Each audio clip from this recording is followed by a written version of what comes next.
28th of September 1944, day 59 of the Warsaw Uprising. Mokotów was fallen and Żoliborz is being pounded. Now German attention can turn towards the city centre. Over 250,000 civilians have crowded into the bunkers, the tunnels, the houses, the cellars from all the other districts that have now been completely destroyed and retaken by the Germans.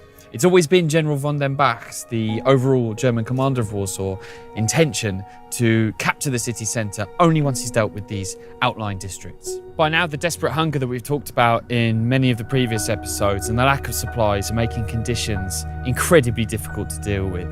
The wounded lie bleeding and in pain because there's no more bandages left and there's certainly no more medicine, so there's nothing the doctors can do for them. Children are starting to die from hunger. And it's no surprise that almost everybody is suffering from chronic dysentery and diarrhea. So you can imagine what the morale amongst the civilians who are in the city centre was like. It was desperate. And as the uprising went on, it got worse and worse. Added to which, as the nights get colder and colder, they're unable to light fires because they'll draw in artillery rounds and sniper fire as well.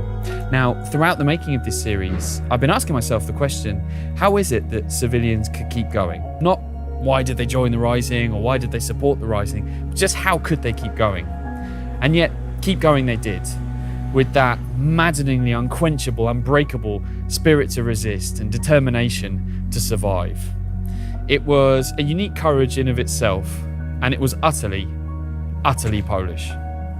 Thank you very much for watching this episode of 63 Days of Extraordinary Courage.